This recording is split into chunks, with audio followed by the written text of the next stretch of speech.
Salut les investisseurs, dans cette vidéo, on va analyser un dossier qui figure dans le fonds Europe d'indépendance AM. Il s'agit de l'entreprise italienne Aela, qui est une small cap qui opère dans le fret et la logistique.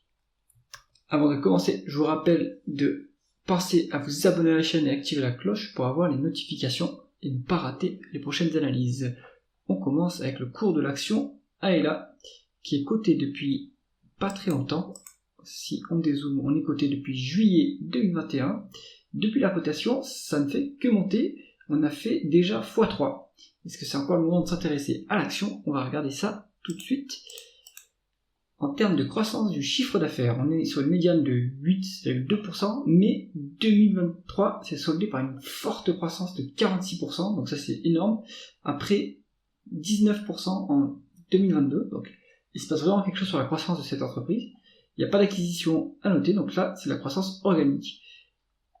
Est-ce que les marges de cette entreprise sont qualitatives? On est sur des taux de marge en augmentation, donc en absolu, c'est pas très élevé. 12% de marge brute à l'heure actuelle, de taux de marge brute à l'heure actuelle, 11,5% de taux de marge d'EBITDA à l'heure actuelle, et 4,5%. Donc ce qui est dommage, c'est que les taux de marge d'EBITDA et les taux de marge brute sont en train d'augmenter, mais le taux de marge net est en train de stagner. Donc ça veut dire qu'on a une moindre efficience financière ou fiscale sur la période, sur la dernière période. Bon, peut-être que c'est temporaire et qu'on va réussir à atteindre à suivre la trajectoire des taux de marge brute et d'EBITDA sur la suite.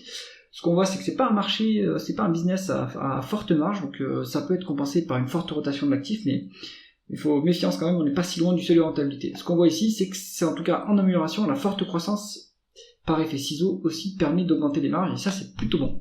Donc sur le taux de marge, c'est moyen, mais en amélioration. On continue avec la conversion des bénéfices nets en free cash flow. Les free cash flow sont légèrement plus élevés que les bénéfices nets, donc ça c'est toujours bon à prendre. On pourra valoriser l'entreprise par les free cash flow ou les bénéfices nets, c'est à peu près équivalent. La rentabilité opérationnelle de l'entreprise, on est sur un rendement des capitaux investis de 11%, ce qui est tout à fait honorable, et la dernière publication a montré une rentabilité des capitaux investis de presque 14%, donc c'est vraiment très bon. Ça ne suffit pas toutefois pour autofinancer la croissance qui est forte, donc peut-être qu'on va devoir utiliser de la dette pour autofinancer cette croissance, ou alors peut-être que cette croissance elle est ponctuelle et qu'on n'a pas on n'aura pas durablement ce niveau de croissance. On a vu en cumulé, en médiane, on était sur du 8%, donc on peut, avec le niveau médian des rendements des capitaux investis, autofinancer la croissance que l'on voit en médiane. On continue avec l'endettement de l'entreprise. On a 46 millions de dettes contre un EBITDA de 29 millions, donc il y a un peu plus d'une fois l'EBITDA en dette nette, c'est pas significatif, et donc le bilan est correct, et donc il n'y a pas de fragilité sur le niveau du bilan. Toutefois, il faut regarder le niveau de free cash flow. Le dernier free cash flow publié en juin 2024 était de 683 000 euros, ce qui est très faible comparé au niveau d'endettement, donc attention, si on est sur ce niveau-là de free cash flow durablement, on ne pourra pas rembourser la dette.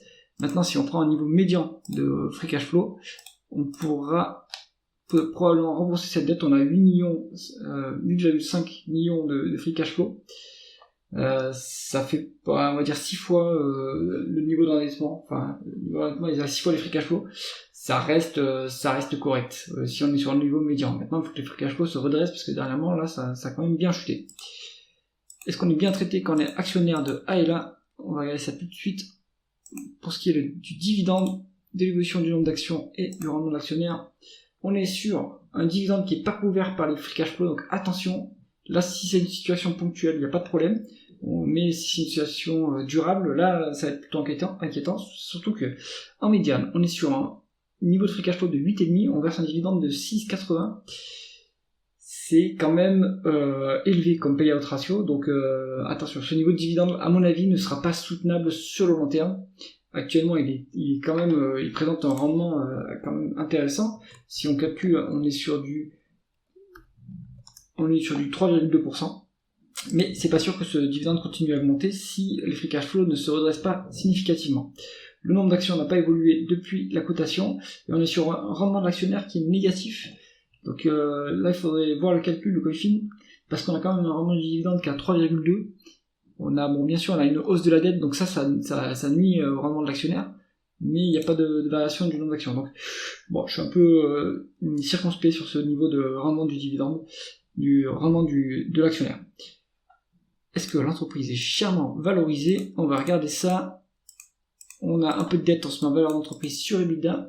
On est pile sur la médiane de la valeur d'entreprise sur EBITDA qui est en absolu pas très élevée.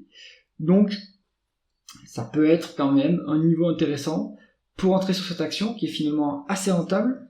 Il y a peut-être temporairement un problème de free cash flow, mais on n'est pas surévalué non plus. Et il y a une forte croissance en plus, donc pourquoi pas. Conclusion de l'analyse, ça peut être intéressant pour un actionnaire value, peut-être un peu plus GARP, croissance à prix raisonnable.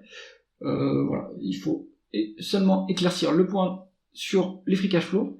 Si la prochaine publication, par exemple, montre des free cash flow positifs et plus élevés, alors là, il n'y aura pas de problème pour s'intéresser à cette action. C'est tout pour l'analyse. Si vous avez aimé la vidéo, mettez un pouce vers le haut et pensez à vous abonner à la chaîne. À bientôt.